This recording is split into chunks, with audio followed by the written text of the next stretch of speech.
My name is Tina, and this is us.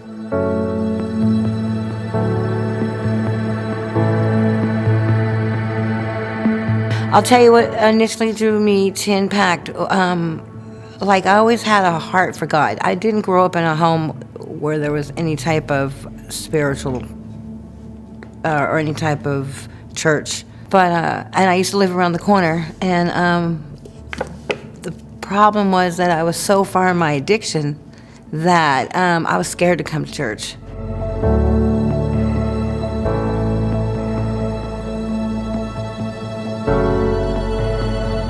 God did for me what I couldn't do for myself. I ended up getting in trouble, and I needed some community service. And guess who, out of the 20 calls I made, said, "Come on in."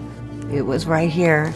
And when I got here, I was cleaning the nursery, and I met this woman named Vicki, and she is an amazing little Spitfire. And she invited me to the women's pursuit. And I was like, I don't know, we'll see. And it's like, I was so, it was almost as if I could just feel like I was at home before I ever came to a service, like when I got here, right? And so I did end up going to that meeting that day. It was a social, and I got connected. And all the fears of being judged, and they kind of melted away because I got greeted with some genuine love and concern. Because there was times where I came in here and it was need for concern, but I wasn't judged. They loved me anyway.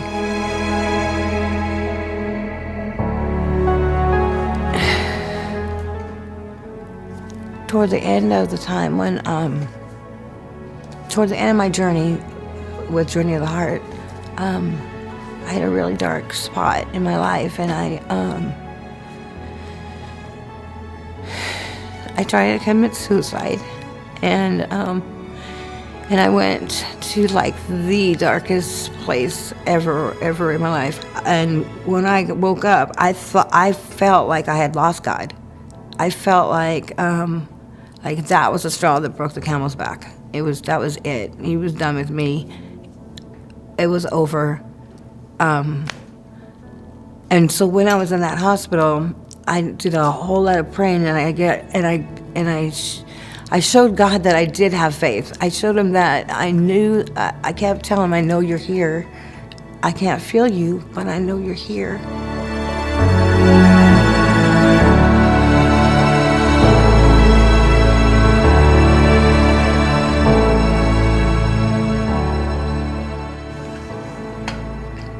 I found out that God never left me, and I found out that God loves me, because if he didn't, I wouldn't be alive today.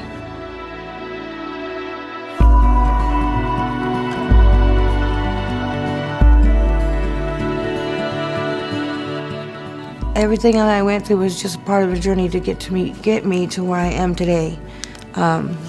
When I got out of the program, God opened doors, like everything just fell in place in less than a month. I got a house. I opened my own clean and sober home for women, so I can help the women, because I knew how broken they would be. When they come in so broken and so empty and so lost and still feeling so unworthy of love and of anything. And I get to share my God's love. I get to tell them what Jesus has done in my life, and where I've been and where I'm at. And then, there's hope. I always tell them, look at me, because with Jesus there's hope. Because when I start talking about Jesus, it's over. There's no shutting me up, right?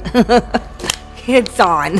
And so finally I have to shut myself down after a while, so I just don't overdo it for people. But and it's like they get excited. they get excited and they start, there's some, I don't know why it works that way, but it's pretty cool.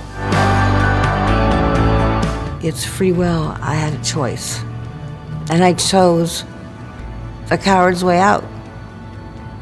And he chose for me not to go anywhere because he had a plan for me. My house is named Angel's Place, and my little slogan is, where broken wings get mended.